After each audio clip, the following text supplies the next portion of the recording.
wabarakatuh.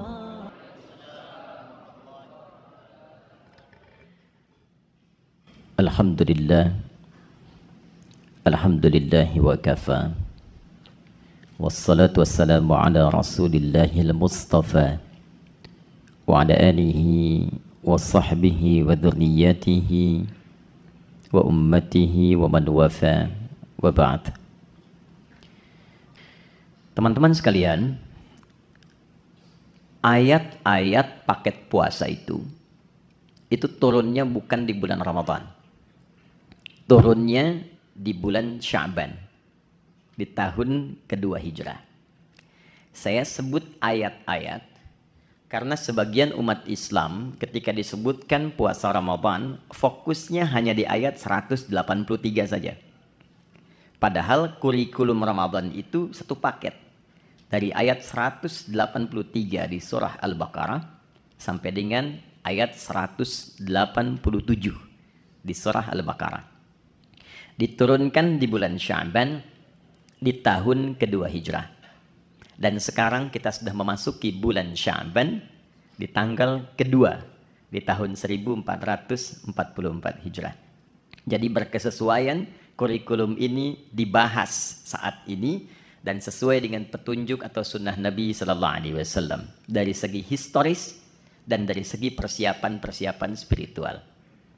Pertama, kenapa turunnya bulan Sya'ban? Sebulan sebelum dilakukan.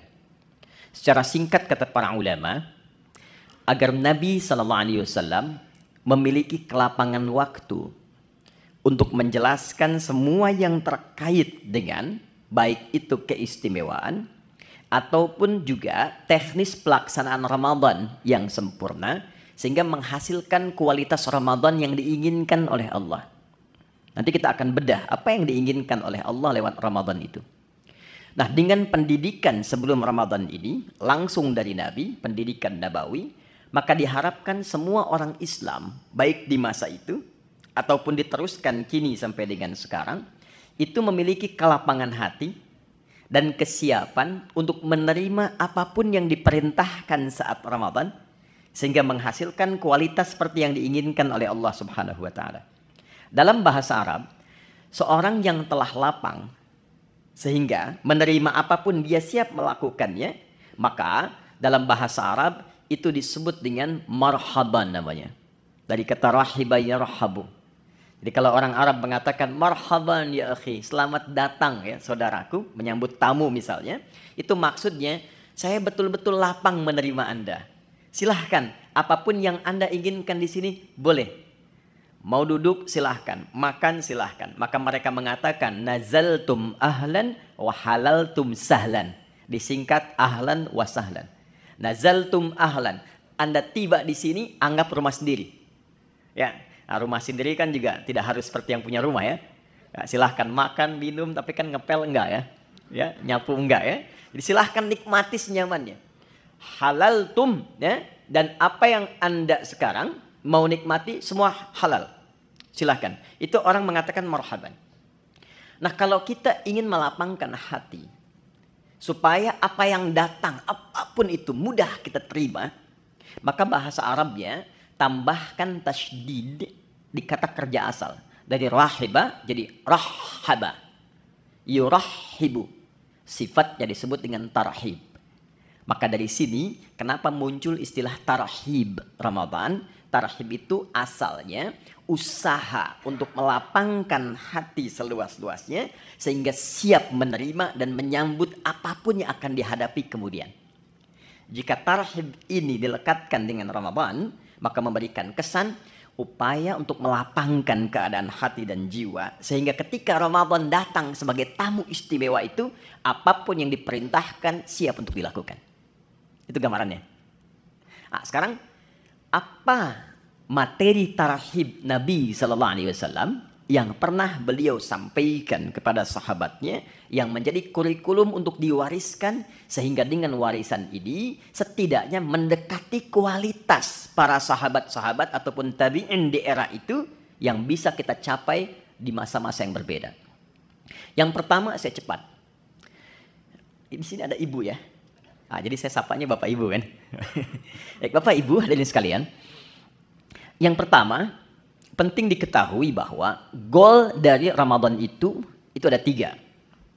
Jadi seseorang disebut berhasil melewati pendidikan Ramadan bila setidaknya dia bisa mendapatkan 3 goal yang diharapkan yang langsung Allah tuangkan dalam Al-Quran.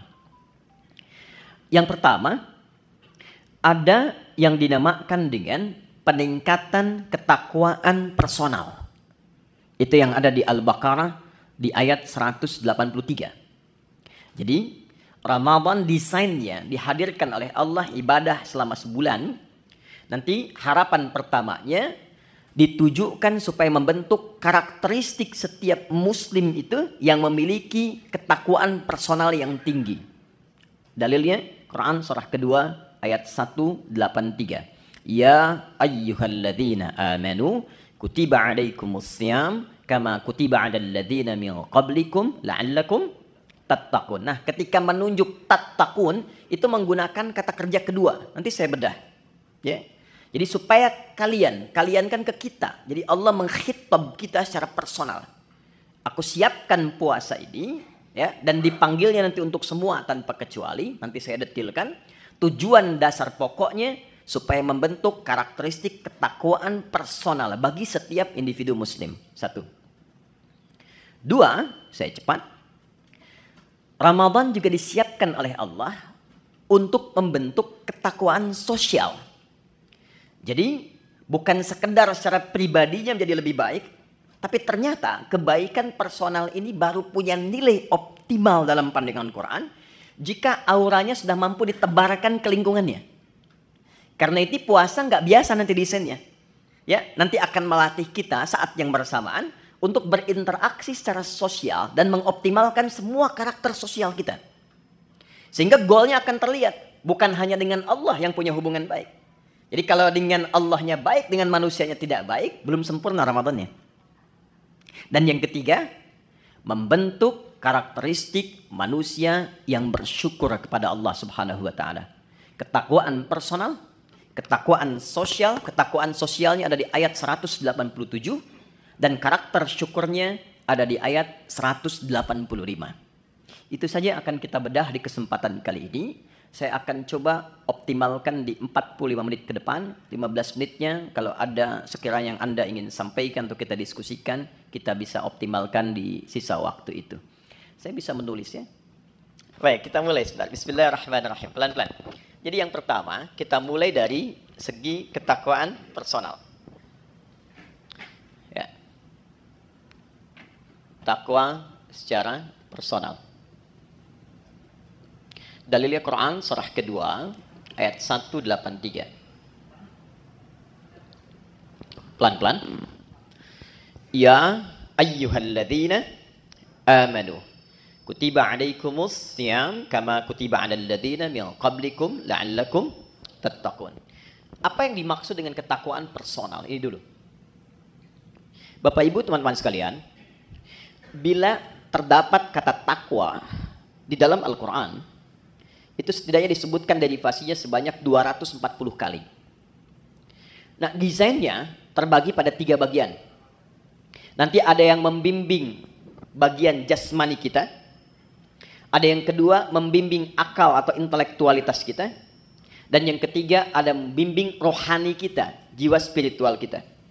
Nah, hal yang terkait dengan bimbingan rohani ini yang membawakan atau memberikan bekal kepada kita untuk pulang kepada Allah saat meninggalkan dunia, itu yang diistilahkan oleh ulama dengan ketakwaan personal.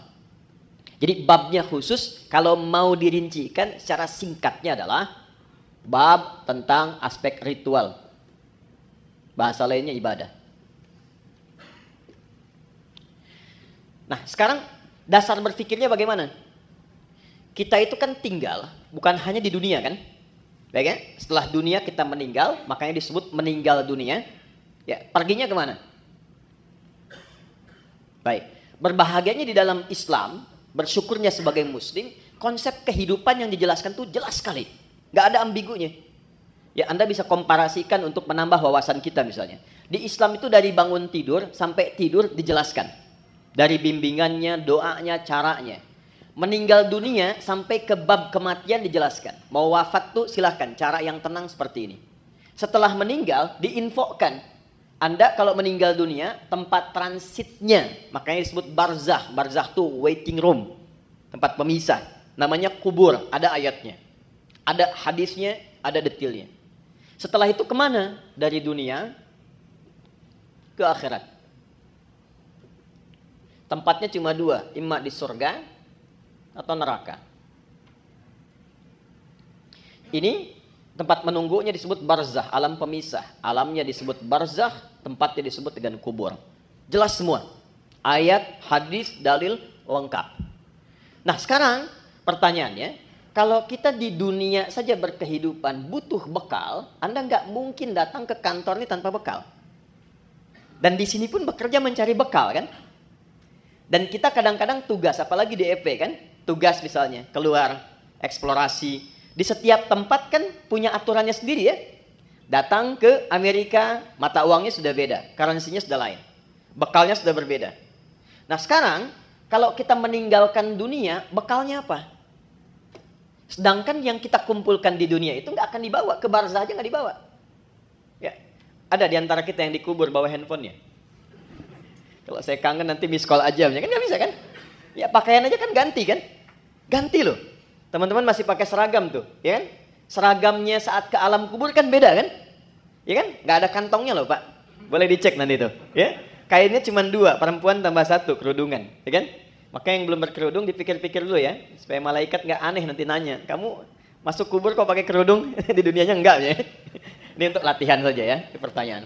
Balikin, jadi masuk ke alam kubur saja, kita sudah meninggalkan semua yang kita kumpulkan di sini. Karena hukum mengatakan setiap berpindah tempat, itu pasti bekalnya tidak akan sama. Pasti berbeda. Hukum ini berlaku fitrah saat berpindah kemanapun, apalagi berpindah ke sini dan ke sini. Maka pertanyaannya, bekal apa yang kita bawa saat berpindah dari dunia?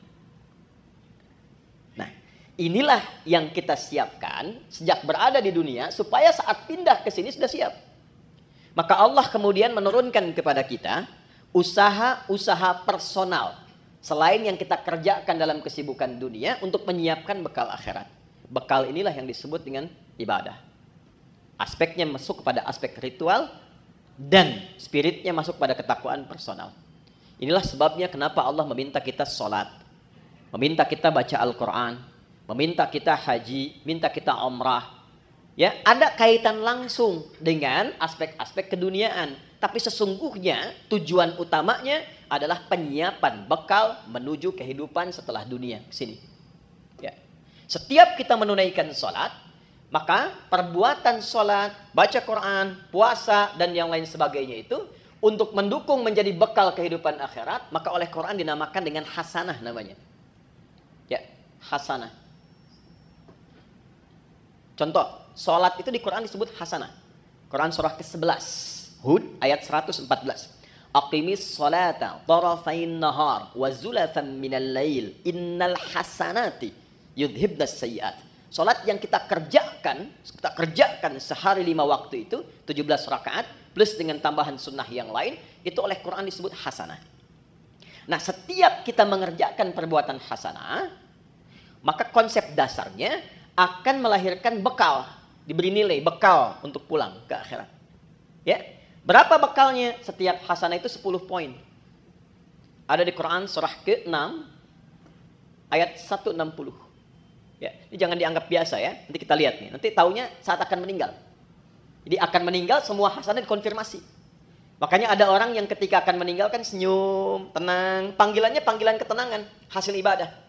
Contoh, dalam sholat kan kita tadi ada tumak ninah ya. Ya, sholat, rukuk tumak ninah, sujud tumak ninah. Itu tumak ninah itu kalau terus dikerjakan memberikan sifat kepada jiwa. Sifatnya disebut mutmainnah. Nanti jiwa mutmainnah ini akan dipanggil saat akan meninggal, dikonfirmasi dengan pahala hasanahnya.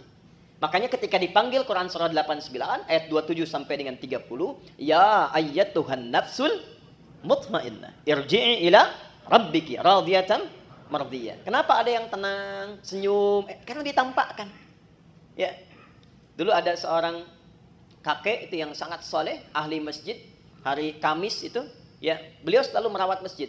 Hari Kamis ba'da asar sedang puasa, itu Masya Allah, itu cuma di belakang sandaran, kemudian merem-melek begini, meninggal. Dalam keadaan yang sangat nyaman gitu. Ahli masjid wafatnya di masjid, cuma merem-melek, meninggal. Itu hati-hati belakang ya, yang merem-melek tuh ya. Oke. Balik sini. Man jaa bil hasanati falahu asyru amthaliha. Siapa yang mengerjakan satu perbuatan hasanah, dia dapat 10 poinnya. 10 kebaikan. Nah, 10 ini itu detailnya disebut dengan ajrun. Lahum ajrun ghairu mamnun. Ajrun itu bahasa kita yang disebut dengan pahala namanya. Nah, ini yang kita kumpulkan hasilnya berupa apa? Pahala. Ajrun. Jadi yang ikut tuh ininya, hasanahnya. Dan 1, 2, ngitungnya bukan 1, 2, 3, 4, bukan begitu. Cara menghitungnya contoh di hadis Muslim, Anda baru masuk ke sini nih, tempat ibadah, mau sholat misalnya, itu baru datang sudah mendapatkan 25. Jarak 1 ke 2-nya 500 tahun. 2 ke 3-nya 500 tahun. Demikian seterusnya. Baca Quran setiap hurufnya itu 10 kebaikan. Ya. Nah, problemnya apa? Apa kaitan dengan pembahasan kita? Maaf sekali dengan bahasa ini, setiap kita itu kan meyakini bahwa kita akan pulang, akan meninggal, ya kan? Gak ada satu pun, apalagi kita yang beriman, yang tidak meyakini bahwa satu saat kita akan meninggal. Ini kan sementara. Anda sesibuk apapun berada di sini, pasti hakul yakin bila tiba waktunya pasti pulang kan? Pasti meninggal kan? Tapi pertanyaannya, di antara sekian orang yang yakin akan meninggal ini, sudahkah dia menyiapkan bekal yang cukup untuk pulangnya? Coba perhatikan. Untuk yang sementara saja, yang kita tinggali saat ini, betapa luar biasa seriusnya. Kerjanya berangkat gelap, melewati banyak kemacetan, pulangnya gelap lagi. Ya kan? Serius kita kerjakan, tata kelolanya, aturannya dan sebagainya. Untuk mengumpulkan apa? Untuk mengumpulkan kenyamanan-kenyamanan dunia yang sifatnya sementara. Bila tiba waktunya, rumah yang sudah dikumpulkan jadi mewah itu, kendaraan yang luar biasa, pakaian yang bagus-bagus. Pada akhirnya ketika pulang, kan nggak bisa dibawa ke sini pun. Mau pindahan rumah cuma 2 kali 1. Sementara yang ada sekarang sudah dikumpulkan begitu besar. Karena memang bekalnya berbeda.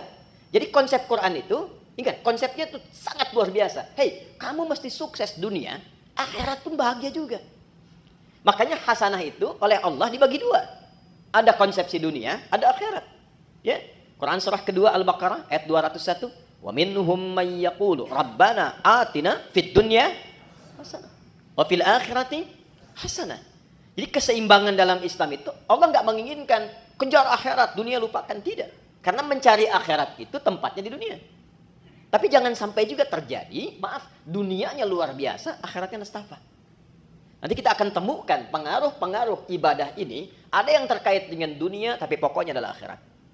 Ini gambaran pertama. Nah, kenapa puasa? Kenapa puasa?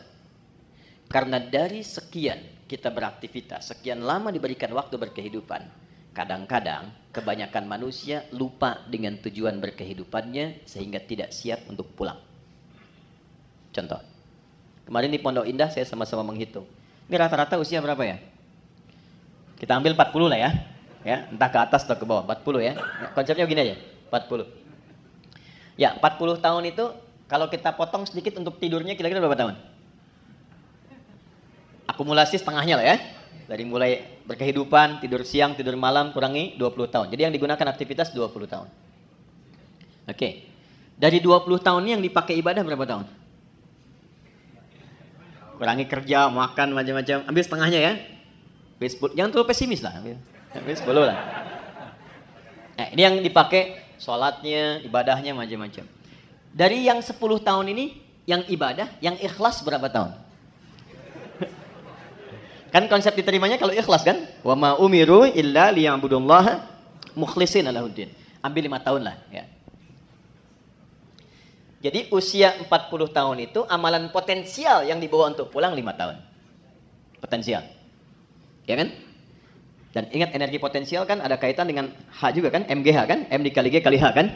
Ya kan? Bukan cuma gravitasi dunia tapi harus ada keseimbangan akhirat kan? Halo? Betul ya? Baru jadi kinetik kalau ada itu baru kan setengah M dikalikan V kuadrat kan? Tambah kedua jadi mekanik kan? Baik, kita balik ke sini. Dari 5 tahun yang ikhlas nih, maksiatnya berapa tahun? Udah kebayang ya sekarang ya? Dan harapannya kan ke sini surga Firdaus kan? Bersama Nabi kan? Bekalnya mana? Itulah yang menjadikan sifat Rahman dan Rahimnya Allah diaktualisasikan kepada kita dalam wujud Ramadan itu. Allah menginginkan sekalipun waktunya terbatas, tapi dengan kasih dan sayangnya diinginkan oleh Allah setiap hambanya yang beriman itu punya peluang yang tinggi untuk mendapatkan rahmat Allah di akhirat berupa surga. Maka didatangkanlah setiap tahun 12 bulan itu dari sekian kesibukan 30 hari khusus untuk meningkatkan ketakwaan personal ini sehingga meningkatkan peluang-peluang untuk mendapatkan rahmat di akhirat. Kenapa wujudnya puasa? Karena puasa adalah desain satu-satunya yang menjadikan setiap manusia mudah meningkatkan amal soleh. Satu, Anda kalau tidak sedang puasa, jangankan sholat sunnah, maaf, sholat fardu pun kadang terlambat. Dan kesannya biasa. Nanti lihat saat puasa, jangankan sholat fardu, ketinggalan sunnah, gelisah.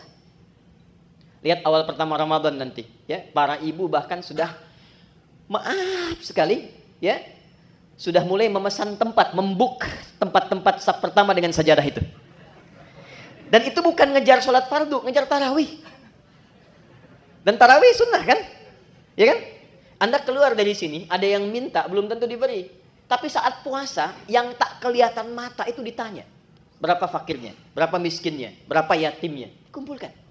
Jadi puasa itu dahsyatnya apalagi Ramadan, bisa membuat seseorang itu mengakumulasikan semua potensi ibadah yang bisa dilakukan. Orang yang nggak pernah ke masjid, itu Ramadan bisa saf pertama. Tapi saya tidak katakan setiap yang saf pertama nggak pernah ke masjid ya. Tapi bisa datang itu. Itu luar biasa. Ya, Quran yang nggak pernah jarang ngaji itu bisa tadarus. Itulah dahsyatnya Ramadan. Satu. Yang kedua, ketika seseorang sudah mulai mendapati Ramadan, apalagi dia serius dia pekerjakan itu, maka potensi-potensi maksiat yang mengikis kebaikan-kebaikan itu bisa dijaga, bahkan ditekan dan dihilangkan saat Ramadan. Seorang yang pemarah sekalipun, itu bisa libur marahnya, Pak. Ada pemarah jam 5:30 dicaci maki. 30 menit lagi buka. Jam 6 buka, 5:30 caci maki. Dia nggak balas, dia diam aja. Istrinya heran, dia tanya, kok nggak balas, Pak? Ntar habis maghrib. Bisa tahan. Ya. Karena konsepnya demikian, minimal dia takut batal puasanya, dia melatih dirinya dari sejak awal. Korupsi bisa libur tuh. Ya. Sogok menyogok bisa libur, takut batal. Ya. Itu konsep dasar pertama, kenapa dimunculkan puasa? Karena panggilannya ketakwaan personal, di bagian pertama. Jadi secara singkat begini, di balik kesibukan dunia yang kita kerjakan, sekali-kali Allah minta kita sadar, hei ingat kamu akan pulang. Kalau memang belum bisa mendapatkan yang optimalkan Ramadan. Karena itulah saya cepat langsung ke ayatnya. Ini kalau waktunya panjang, saya bisa detailkan dari setiap huruf Quran. Contoh, waktunya panjang, cuman kesempatannya ini. Yuk, masuk ke Al-Baqarah 183. Saya ambil contoh singkat saja.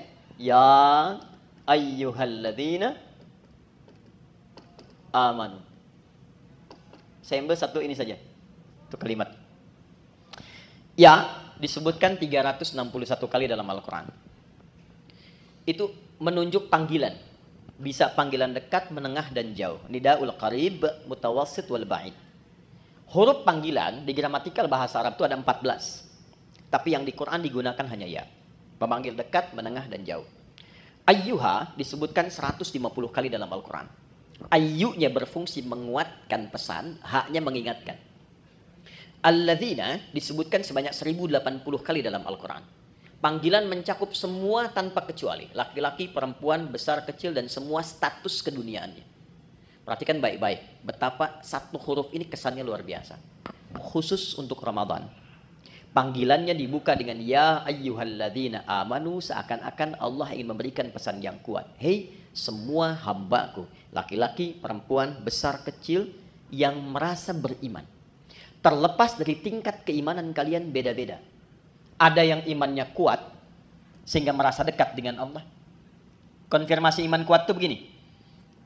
kita kalau ingin ukur iman kita kuat atau lemah, ya, nanti ukurannya di Quran surah ke-8. Ayat yang kedua contohnya. Innamal mu'minuna alladzina idza dzukirallahu wajilat qulubuhum. Insan beriman yang sejati itu ukurannya kalau dipanggil disebutkan nama Allah, itu ada getaran di hatinya, mengonfirmasi. Karena itu diperdengarkan nama Allah setiap hari 5 kali, setiap pergantian waktu di telinga kita. Telinga itu bahasa Arabnya udhun. Jamaknya disebut adzan. Maka diperdengarkan dalam adzan lafaz Allah, Allahu Akbar, Allahu Akbar. Nah, teman-teman merasakan nggak waktu ada panggilan itu di hati itu ada getaran kan? Allahu Akbar, Allahu Akbar, ada getaran kan? Nah, itu konfirmasi iman. Kalau kemudian itu direspon dan sadar saat dipanggil, misal subuh 4.35 dipanggil, Anda masih tidur. Allahu Akbar, Allahu Akbar. Anda langsung bangun. Ya Allah, sudah adzan, wudu, siap-siap sholat. Nah, ini menunjukkan iman Anda standar. Masih charter tuh. Standar. Ya, Anda jam kerja jam 7 di sini. Masuk jam 7, standar kan? Ya kan? Tapi yang hebat tuh begini, dipanggil 4.35, jam setengah 4 sudah bangun. Ada yang begitu. Ya, itu isyarat misal di Quran surah ke-4 ayat 103. Inna salata kanat 'alal mu'minina kitaban mauquta. Insan beriman itu tahu waktu salat karena tahu dia siap-siap sebelum dipanggil. Itu yang hebat. Nah, maka orang-orang yang standar itu yang menengah jaraknya. Ya, yang menengah, yang kalau dipanggil baru datang. Ya. Atau yang merasa imannya kuat. Sebelum dipanggil sudah siap-siap. Ada yang lemah, dipanggil 4.35, dia baru bangun 5.34. Pun belum ingat sholat. Ya. Tapi dahsyatnya dalam Ramadan, di hari pertama dipanggil, Allah tidak melihat semua tingkat keimanan itu. Allah panggil semua dengan satu huruf yang sama. Seakan-akan mengatakan begini, aku tidak peduli betapa tingkat iman kalian. Maka di detik ini aku panggil semua tanpa kecuali. Yang lemah aku kuatkan, yang menengah aku dekatkan, yang dekat pun aku tambahkan kekuatan kembali.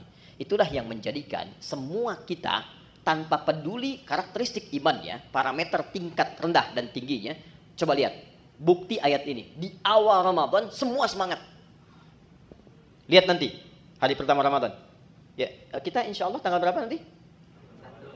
Tanggal 1 Ramadan, ya. 1 Ramadan. Yang kemungkinan Masehinya, nanti saya sampaikan belakangan saja. Ya, belakangan saja. Tapi insya Allah sama 1 Ramadan. Pas 1 Ramadan, malam tarawih, itu semua akan kumpul di masjid. Terlihat, nggak peduli apakah dia jarang ke masjid, apakah dia jarang berjamaah, itu bisa kumpul semua. Tapi problemnya adalah Allah turunkan rahmat itu hanya di awal untuk memberikan sebuah bekal dasar. Nah, apakah kita mampu menjaga itu atau tidak sampai akhir itu kembali kepada manusianya masing-masing. Itulah sebabnya butuh tarhib. Kalau nggak disampaikan dari tarhib, itu bisa terjadi kemajuan. Anda awal sampai 10 sah, hari kedua maju 9. 3, 8, ya. Terus sampai dekat mudik kosong kan? Ya. Dan itu selalu diingatkan sebelum Ramadan, tapi kejadian terus gitu. Coba lihat nanti. Ya, karena apa? Motivasinya berbeda. Motivasinya berbeda. Nah, ini poinnya. Jadi di awal Ramadan, ya sudah diingatkan dalam ayat yang pertama turun, Allah berikan perangkat kemudahan bagi setiap personal untuk mendekat kepada Allah. Supaya terjadi peningkatan ketakwaan. Dahsyatnya apa? Ini motivasi pertamanya. 1. Saya langsung kembali ke hadis di Al-Bukhari. Perhatikan baik-baik. Man shama Ramadhana imanan wa ihtisaban, ghufira lahu ma taqaddama min dhanbi. Masuk malamnya, hadis yang sama, beda diksinya. Man qama Ramadhana imanan wa ihtisaban, ghufira lahu ma taqaddama min dhanbi.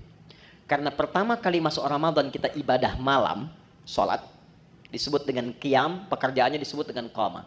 Perhatikan anugerah besarnya saat Ramadan. Dari alladzina dipersonifikasi jadi man. Kalau man itu sudah ke personalnya. Kalau alladzina masih umum. Siapapun dari yang banyak ini, malamnya memulai dengan menyiapkan diri untuk menunaikan tarawih. Man qama Ramadhana, khusus Ramadan, bukan yang lain. Imanan karena panggilan imannya merespon seruan Allah. Allah panggil, ya ayyuhalladzina amanu, Anda datang dengan iman itu. Jadi bukan karena orang lain tarawih Anda ikut. Bukan karena imamnya bagus saya ke situ gitu. Bukan. Karena kesadaran bahwa selama ini saya sibuk, jarang nyari akhirat. Selama ini orang sudah menghafal Quran, saya baca aja belum punya waktu. Selama ini orang tahajud, saya masih kejar kerja lagi. Dapat meninggal, bekal belum siap. Maka ketika diberikan Ramadan, saya sadar ini peluang saya. Maka dia datang dengan imannya. Begitu datang dengan imannya, dia mengoreksi dirinya. Dia sadar, ya Allah, selama ini saya sibuk, Engkau berikan aku kesempatan sekarang untuk mendekat kepadamu. Lalu dia bacakan kalimat yang Nabi ajarkan kepada Sayyidah Aisyah, Ummul Mukminin. Allahumma innaka afuwwun karim, tuhibbul afwa fa'fu anni. Ya Allah, Engkau mencintai orang-orang yang mendekat kepadamu. Engkau maha mulia yang memaafkan. Selama ini hamba sibuk, hamba banyak berbuat maksiat. Malam ini hamba menegadah kepadamu untuk memohon ampunanmu. Itu yang disebut ihtisaban. Begitu keluar kalimat itu memohon ampun kepada Allah, maka ghufira lahu ma taqaddama min dzambi. Sambil ingat dia dosa-dosa yang pernah dia kerjakan, semua kesalahan yang pernah dilakukan gugur. Ini dahsyatnya Ramadan. Gugur. Makanya sering oleh Bilal itu saat Ramadan sering diingatkan kan? Ya, yang mengingatkan kadang-kadang saat Ramadan ada di samping imam itu, Allahumma innaka afuwwun karim tuhibbul afwa fa'fu anni. Diingatkan supaya menghadirkan rasa-rasa kenikmatan bertobat kepada Allah. Itu ketika Anda mengucapkan kalimat itu, maaf sekali, disertai dengan keimanan, bukan kalimat biasa. Anda ingat dosa yang lampau, ingat koreksi diri, memohon kemuliaan Allah, ghufira lahu ma taqaddama min dzambi. Semua dosa-dosa yang pernah dikerjakan, ditobati di malam itu gugur langsung. Kecuali utang ya, maaf. Utang tetap berlaku, ya. Utang itu harus lunas, bukan dengan taubat jadi lunas, tidak. Ya. Apa faedahnya? Begitu selesai, dosa diampuni, Anda bangkit misalnya, baru takbir, kemudian meninggal, itu Masya Allah. Meninggal di malam itu dengan taubat gugur semua, dapat satu amalan, sudah faqad waqa ajruhu 'ala Allah. Dosanya hilang, amalannya tumbuh. Jadi peluang mendapatkan rahmat Allah di akhirat ke surga ini menjadi lebih besar. Hisabnya ringan. Itu nggak ditemukan di waktu-waktu lain kecuali Ramadan. Kalau bersamaan itu dengan malam Al-Qadar, bersamaan, maka sholat yang pertama ditunaikan itu langsung pahalanya lebih dari 1000 bulan. Bukan sama dengan 1000 bulan, ingat. Ayatnya mengatakan Lailatul Qadri khairum min, khair min itu lebih dari, bukan sama. 1000 bulan itu kurang lebih 83 tahun lah kalau dikonversi. Lebih dari itu lebih banyak. Jadi kalau ada misalnya Anda ngaji tuh selepas tarawih, cuman baca satu ayat misalnya, Nun, pas malam Al-Qadar, itu nilai nunnya lebih daripada 83 tahun. Ada yang seharian bisa baca Nun, Nun, Nun, Nun. Ya, dan ingat di hadis Muslim, konsepsi pahala itu kan menutup dosa. Ya, pahala tutupin dosa, pahala tutupin dosa. Ini sholat nih ya, misal selesai sholat, ada yang menggibah dan nggak tanggung imamnya misalnya, ya gitu amat ya bacaannya, si amat aja nggak begitu ya, dia keluar tuh, dibicarakan, itu di hadis Muslim, pahala sholatnya langsung ditransferkan kepada orang yang digibahkan itu. Wasyatama hadza, wa qadhafa hadza, wa daraba hadza, wa safaka dama hadza. Ada yang berselisih, difitnah, itu langsung pindah. Jadi konsepnya yang soleh menutup yang salah. Nah sekarang berapa banyak yang dikumpulkan yang soleh itu? Sementara dari ujung kepala sampai ujung kaki, maksiat sering kali terjadi setiap detik sekarang. Mata udah salah lihat tuh, baru bangun udah salah lihat. Cek WA kan? Huh? Niatnya pengen lihat YouTube ceramah, yang keluar iklan yang tak pantas. Ya kan? Dilihat apa dilewat? Ya, dilewat sayang, gitu kan? Dilihat dosa, ya. Tapi kan iman yang menguatkan, lewat. Ya, istighfar lisan, astagfirullah. Ya, ingat meninggalkan maksiat itu ada pahalanya. Jadi ketika Anda skip atau Anda palingkan ada istighfar, dicatat pahala. Bukan cuma tinggalkan biasa, itu nahi mungkar. Nahi mungkar itu ada pahala seperti amar ma'ruf. Tapi harus bersamaan. Palingkan istighfar, bukan istighfar nggak berpaling. Astagfirullah. Apalagi sini, ini nutup nih. Jadi itu nggak ada kecuali Ramadan.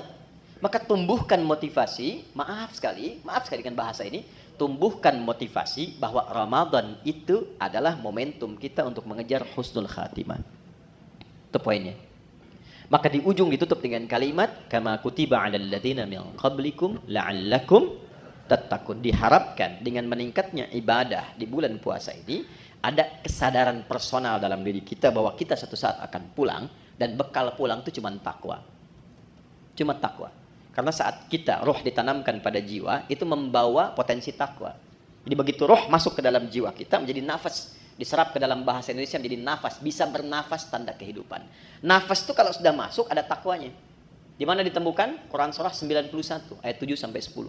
Wa nafsi wa ma sawwaha fa'alhamaha fujuraha wa taqwaha. Makanya potensi takwa itu dioptimalkan dalam bentuk ibadah. Setiap ibadah itu pasti ada takwanya. Kita sholat barusan. Sholat itu dibuka dengan kata iman dan takwa. Dzalikal kitabu la raiba fi hudal lil muttaqin. Siapa orang takwa di situ? Alladzina yu'minuna bil ghaib wa yuqimunas. Puasa jelas. Haji, nanti mau haji itu. Itu takwa ujungnya. Al-Baqarah 197. Wa tazawwadu fa inna khairaz zadit taqwa. Itu poinnya. Jadi secara singkat, kalau kita dengar kata Ramadan, Ramadan, Ramadan, sandingkan kalimat itu dengan kata pulang. Yuk, jadi kalau sekarang masih kita abai dengan Ramadan, tanyakan aja, kalau meninggal siap nggak bekalnya? Ya, saya tutup dengan satu bagian pertama ini, dengan satu kalimat dari Jibril alaihissalam, yang Nabi langsung like, kita wajib share, nggak usah komen lagi. Ya, perhatikan komentar Jibril alaihissalam, ketika Nabi akan naik ke mimbarnya, mimbar Nabi itu ada 3 gundakan, step 1, 2, 3. Begitu naik, kata Jibril alaihissalam, ini ada di Al-Mustadrak, karya Al-Imam Al-Hakim Naisaburi. Kata Jibril alaihissalam, Raghima anfu rajulin au bu'dan, celaka seseorang dan akan jauh dari rahmat Allah, liman adraka ramadhana falam yughfar lahu, yang sudah disampaikan ke Ramadan tapi tak mampu mengonversi Ramadan itu sebagai rahmat untuk meningkatkan ketakwaan dirinya, sehingga tak mampu diampuni oleh Allah Subhanahu wa taala. Dikasih sehari Anda enggak tobat, ada kedua. Hari kedua Anda enggak tobat, ada ketiga. Tapi 30 hari dikasih enggak tobat-tobat, berapa lama lagi waktu yang dibutuhkan oleh Anda untuk mendapatkan rahmat Allah Subhanahu wa taala? Itu poin 1. Pengingatnya saat selesai Id nanti. Dari kata ada ya'udu, tempatnya disebut ma'ad. Waktunya disebut dengan mi'ad. Innallaha la yukhliful mi'ad, waktunya. Innal ladzi farada 'alaikal qur'ana laradduka ila ma'ad, tempatnya. Id itu sifatnya. Kenapa di ujung Ramadan disebut dengan Idul Fitr? Bukan hanya mengembalikan ke waktu kita makan lagi, Idul Fitri, tapi mengingatkan bahwa satu saat kita akan pulang, dan pulangnya membawa jiwa yang suci, yang penuh dengan nilai ibadah. Ya, illa man atallaha biqalbin salim. Nah, itu ditunjukkan setiap kali selesai puasa. Berbahagianya di Indonesia ini, kebiasaan Id ini muncul. Mudik kan? Ya kan? Mudik itu kan pulang ke Udi kan? Pulang ke kampung kan? Dan yang pulang, itu berani pulang kalau punya bekal. Saya pernah tanya pada seseorang yang nggak mudik, kenapa Anda nggak mudik? Nggak punya bekal, Ustaz? Nggak punya bekal. Tapi yang punya bekal, itu semangat pulangnya luar biasa. 3-4 hari sebelum pulang, udah siap-siap. Dan dia telepon ke tempat yang akan pulang. Maka di tempat itu ibunya, saudaranya udah siap-siap ngecat rumah. Makanan diada-adakan, siap penyambutan. Kadang-kadang kan terjadi yang luar biasa ya. Luarnya seperti kaleng biskuit, dalamnya rangginang kan. Saya nggak sebut nama produk supaya nggak endorse ya. UMKM nggak apa-apa gitu. Itu semua disiapkan. Dan yang akan pulangnya, itu saking bangganya, walaupun kendaraannya kecil, bekalnya banyak. Motornya kan bebek kan, tapi bekalnya singa kan. Coba lihat, dusnya ditambah lagi pakai pelepah kurma, sampingin lagi pelepah pisang tuh ya kalau di sini. Pelepah pisang tambahin dus, tambah lagi. Dan dia tuliskan, aku pulang sayang. Kenapa? Karena siap. Di akhirat tuh begitu. Ketakwaan personal, ini wujudnya dari sholat, puasa, Quran, haji. Ini yang menjadikan pintu-pintu surga bergantung dengan amalan ini. Di surga itu ada 8 pintunya. Dan 8 itulah amalan pokok kita. Makanya nanti ada yang dipanggil dari pintu puasa yang rajin puasa. Pintunya Ar-Rayyan. Ada pintu babus sholah, pintu tahajud, pintu sedekah. Pastikan Anda menekuni ketakwaan personal itu di sisi yang mana sehingga punya kebanggaan saat pulang. Kalau belum sempat baca Quran, saya kasih kabarnya dari sekarang. Saya keliling-keliling Indonesia. Sekarang di setiap tempat tuh berburu Quran. Dari mulai anak-anak kecil yang 3 tahun, 4 tahun, 5 tahun, bahkan yang kata orang gak bisa melihat, matanya buta. Saya selalu katakan Allah tutup peluang matanya untuk melihat maksiat. Itu mereka pun sudah mulai menghafal Quran. Dan banyak di antara mereka juga punya kesibukan. Ada yang tempat ber-AC, nyaman, tenang, enak. Dengan semua fasilitas belum mampu mendekat kepada Allah, maka bandingkan dengan orang-orang yang kerja di lapangan. Ada satu tempat, istrinya itu suka ngambil suluh, suaminya kerja serabutan. Tapi kalau orang datang ke situ, itu Masya Allah, semua yang terbaik dihidangkan, makanan, ikan dan sebagainya. Dan istri akan mengatakan, Alhamdulillah, Abi tuh kalau pulang Allah kasih uang banyak sekali. Berapa sebulan? Ya kalau nggak 500, 700 ribu. Tapi tahu kan Anda, istrinya hafal Quran 30 juz dan suaminya 7 riwayat. Dan mereka bekerja dalam diam. Dunianya hasanah dan mereka menyiapkan akhirat yang sangat dahsyat untuk pulangnya. Karena di antara yang diparadekan oleh Allah untuk pulang itu, dan diperintahkan malaikat berjajar di setiap pintu surga menyambut, itu ahli Al-Quran. Makanya Ramadan kita punya kebiasaan mendalami Al-Quran, salah satunya untuk itu. Nah, jadi kita lihat spirit pertamanya itu. Jadi nanti saat akan ke Ramadan, siapkan agendanya dari sekarang. Ini kurikulum yang Nabi ajarkan. Ya, mohon maaf dari sekarang. Rencana mau berapa juz khatam nanti? Mau berapa juz hafal? Jangan tanggung, 30 juz pasang target. Hafal Quran. Maksud saya begini, kalau target 30, nyangkutnya kan jelas. 28, 27, kan 3 juz ya. Kalau cuma 1 juz kan targetnya, nanti nyangkutnya kan gak jelas tuh ke bawahnya. Dari sekarang siapkan. 1, sedekahnya, ya. Kemudian sholatnya, sholat sunnahnya, dari sekarang bikin. Menunya keluarkan semua. Nanti checklist, minimal salah satu pernah dilakukan. Ya, checklist 1, 2, 3, selesai Ramadan, demi Allah saya katakan, rasakan pasca Ramadan, apakah ada perubahan, peningkatan ketakwaan personal ini setelah selesai menunaikan puasanya. Nanti cirinya pada bagian ketiga. Saya cepat, saya punya 5 menit lagi. 2, ada jenis kedua disebut dengan ketakwaan sosial. Ayatnya ke 187, lihat ujungnya. La'allahum yattaqun, dari taqiyah. Kalau tak itu Anda, kalian, personal. Kalau ya dibicarakan dia. Kalau dijamakkan tambah un di ujungnya, yattaqun, mereka. Jadi bukan hanya membentuk secara pribadi untuk kita, tapi interaksi dengan lingkungan sosial kita. Hablum minan nas, hablum minal makhlukat. Maka ciri orang yang berhasil puasanya bukan hanya baik secara personal, tapi implementasi kebaikan personal itu bisa dilihat dari perbuatan baiknya dengan sesama. Makanya saat puasa, anjurannya bukan sekedar meningkatkan ibadah pribadi. Pernah dengar hadis ini di At-Tirmidzi?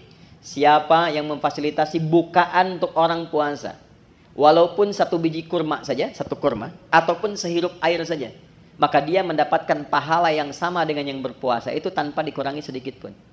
Pernah dengar hadis ini? Hadisnya sahih. Tapi jangan salah menyimpulkan ya, bacanya pakai ilmu hadis. Nggak usah puasa, fasilitasin aja kurma. Dia nggak begitu. Ya Anda fasilitasin, Anda nggak puasa, Anda dosa, Anda batal. Jadi ruginya 2 kali. Ya, maksudnya apa? Saking tingginya ibadah sosial itu Nabi menginformasikan dengan tingginya tingkat apresiasi yang Allah berikan. Jadi kalau di Quran itu atau di hadis ada motivasi dengan pahala yang tinggi, ini menunjukkan kualitas amalan itu dahsyat, tinggi. Ya, dan banyak sekali terkait dengan puasa itu amalan-amalan sosial. Sedekah, infak, memuliakan yatim, zakat. Ini kan sosial semua. Tapi pernah nggak teman-teman kita semua rincikan itu formulasinya kemana? Contoh misalnya, kan ada zakat, ada infak kan? Baik, zakat itu untuk siapa? Infak untuk siapa? Ternyata skema infak itu dia ada 2 tuh. Ada infak wajib, ada infak sunnah. Yang wajib itu untuk keluarga. Disebut dengan nafkah namanya. Ya, maka kewajiban kita memuliakan istri, memuliakan anak, cari sekolah yang mendekatkan dia dengan Allah, cari pakaian yang menutup aurat supaya Allah senang, ya. Gambarannya itu wajib dan ada pahala. Kalau antum kerja sekarang berangkat ke sini, diniatkan untuk nafkah karena menaati perintah Allah, Quran surah 4 ayat 34, ya kan? Itu setiap langkahnya ada pahalanya, teman-teman. Jangan dikira biasa. Dan kalau antum rajin tahajud, itu dibimbing untuk meningkat karirnya. Quran surah 17 ayat 79 sampai 80. Ini agak cepat aja karena kita sedikit lompat-lompat. Saya balikan, itu nafkah pertama. Niatkan sebagai ibadah dan antum pun akan terjaga. Kalau diniatkan ibadah, antum gak akan terjebak korupsi. Malu lah masa ibadah berbuat kotor. Ada orang minum bir misalnya pakai bismillah. Bismillahirrahmanirrahim, berkurang dikit dah dosanya gitu kan? Enggak ada. Ya. Orang kalau mau korupsi juga kalau sedang merasa ibadah nggak mungkin dilakukan. Dia akan terjaga. Nah, tapi yang terkait dengan Ramadan ini, saya mau tarik ya. Nih, ke infak sunnah. Saya perhatikan banyak mencarinya keluar dulu. Padahal konsep dasar utamanya adalah ke dalam dulu. Quran surah kedua, Ayat 2:15. Mungkin ini agak baru. Yas'alunaka madza yunfiqun. Mereka bertanya kepada Muhammad SAW, apa yang akan diinfakkan dan kepada siapa? Kata Allah, "Qul ma anfaqtu min khair." Katakan kalau mereka ingin infak, berikan kualitas yang baik, yang terbaik. Pertama lil walidain, orang tua. Ini dulu. Coba. Jauh-jauh infak bahkan sampai ke luar negeri dan sebagainya. Enggak dilarang. Tapi lihat orang tua sendiri, dari infaknya belum? Berapa di antara anak-anak yang mengirimkan bukaan pada orang tuanya? Yang mentransfer untuk persiapan Ramadannya? Itu disindir keras oleh Al-Quran di Quran surah 46 ayat ke-15. Bahkan kata Quran, kalaupun Anda sudah sukses dan menikmati kesuksesan itu, mungkin, maaf ya, ini isyarat Quran ya, kesuksesan itu didapatkan bukan hanya kerja-kerja keras Anda. Saham Anda mungkin 30%. 70%-nya ibu yang sering tahajud minta sama Allah nangis. Ayah yang dengan peluh keringatnya luar biasa. Gak apa-apa ya Allah saya mencangkul anak saya yang penting jadi direktur. Gak apa-apa ya Allah saya tidur di amparan-amparan yang penting anak saya bahagia di kemudian hari. Itu disindir keras. Makanya ketika Anda sukses, doa pertamanya menyertakan orang tua. Rabbi auzi'ni an ashkura ni'mataka allati an'amta 'alayya wa 'ala walidayya. Maka ketika Anda menyiapkan pos infak saat Ramadan nanti, yang paling prioritas pertama orang tua. Ini dulu. Nah ini desain pertama akan memperbaiki hubungan-hubungan sosial yang tingkat pertama ini dengan orang tua. Mungkin hebat sholatnya, ternyata dengan ibunya bermasalah. Ya, hebat puasanya, sunnah dikerjakan. Dengan ayahnya belum selesai masalahnya. Tuntaskan dulu. Ini skemanya. Wal aqrabin, kerabat terdekat. Nomor 2. Wal yatama, baru naik ke anak yatim. Wal masakin, baru orang miskin. Wabnis sabil, orang-orang yang kesulitan. Setelah itu, baru nanti yang umum. Yang fisabilillah, banyak sekali cabangnya bisa kita kumpulkan. Nah, singkatnya adalah mumpung sekarang kita masih di bulan Sya'ban, dari sekarang disiapkan, nabung dari sekarang. Berapa anggaran infaknya nih untuk skema sosial untuk Ramadan? Setiap hari keluarkan misalnya 1, 2, 3, support A, support B, support C. Karena yakin Ramadan itu dengan sendirinya pasti akan meningkat. Pasti disiapkan oleh Allah. Pandai-pandai melihat berapa yang Allah siapkan untuk kita. Kalau sudah cukup di dalam rumah, Anda dapat gaji misalnya 20 juta. Kebutuhan di rumah 10 juta, tabungan 5 juta untuk ke depan, untuk anak-anak. Berarti 5 juta itu peluang ibadah Anda lewat harta. Optimalkan. Tinggal diatur nanti bagaimana penyalurannya saat Ramadan. Dan yang paling dahsyat, ada nanti skema yang ketiga, yang terakhir, sedekah. Yang sifatnya lebih luas lagi. Bukan hanya muslim, tapi sampai non-muslim. Sampai non-muslim. Anda bekerja kan di sini nggak semuanya muslim tuh. Pasti ada non-muslimnya. Nah, tebarkan aura Ramadan kepada teman-teman juga. Ya. Jadi begitu datang nanti bulan Ramadan, bisa dibikin skemanya untuk sedekah itu lebih luas sifatnya. Mungkin anak di antara anak mereka ada yang kesulitan, bisa diberikan bantuan SPP-nya. Ya kan? Ada di antara mereka yang tertarik dengan Islam, berikan kemudian pendalaman dengan buku-buku keislaman. Biayanya boleh dari skema ini. Bahkan nanti bisa dari zakat yang mu'allafati qulubuhum. Ya, Anda mau buka berbagi, makanan kan banyak tuh. Kata Nabi berbagi, sampingnya mungkin tetangga non-muslim, ajak. Anda mau buka bersama barang-barang nih ya, jangan yang muslim saja. Mungkin ada non-muslim tertarik, ajak. Ya, ketika dia bertanya, ya, kok saya boleh ikutan? Sampaikan. Islam atau Quran yang mengajarkan saya untuk berbagi. Ya, nanti hari kedua dia tanya lagi, hari ini Quran ngajarin lagi berbagi kan? Ini poinnya. Yang terakhir, yang ketiga, ya kita akhiri. Jika semua ini sudah bisa kita lakukan, maka semua latihan ini akan merubah kepribadian kita dan membentuk karakteristik yang baru pasca Ramadan. Gambarannya begini, maaf sekali, kalau teman-teman biasa makan, pakai ayam, pakai kerupuk, Ya, ini Ustaz Mubarak waktu pesantren tuh capruk, kecap kerupuk, ya. Saya satu pesantren dengan beliau, kecap kerupuk, ya. Nah, setelah 30 hari. Hari ke-31, ayamnya dikasih, kerupuknya nggak dikasih. Kira-kira komentar pertama apa? Mana kerupuknya? Karena sudah terbiasa kan? Baik. Ramadan kan kita dilatih. Kebiasaan sholat, biasa baca Quran, biasa berbagi, biasa mendekat, biasa evaluasi.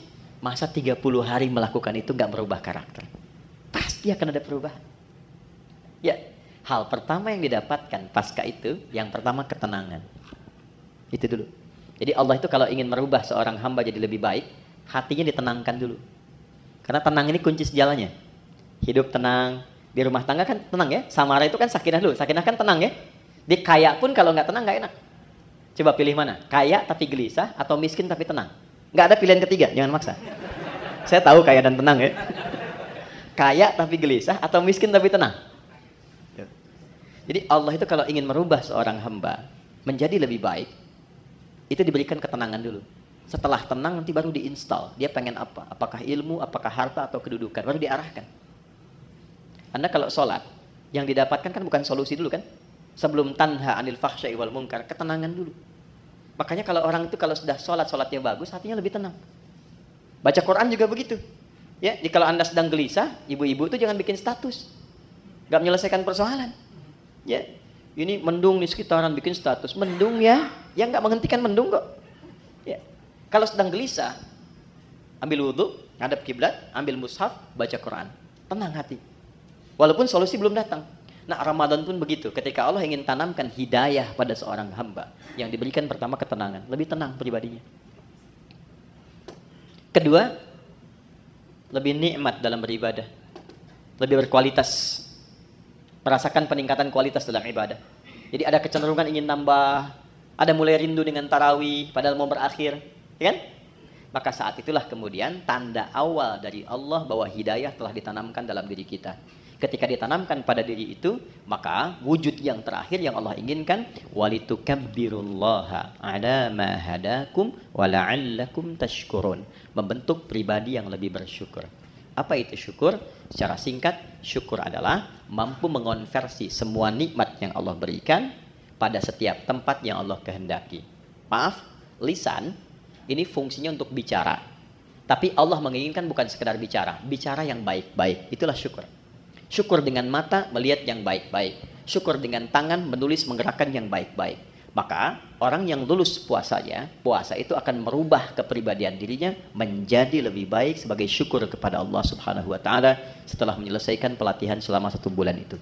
Karena dia mendapatkan syukur itu, maka dia coba mengekspresikannya dengan bertakbir. Itulah sebabnya hari pertama di bulan Syawal kita bertakbir, Allahu Akbar, Allahu Akbar, Allahu Akbar. Takbir itu ada 2 jenisnya. Ya, ada takbir perjuangan, ada takbir sebagai syukur. Nanti ada yang menambahkan ulama dengan takbir ibadah seperti dalam sholat. Takbir perjuangan itu saat berjuang, Allahu Akbar, Allahu Akbar, Allahu Akbar.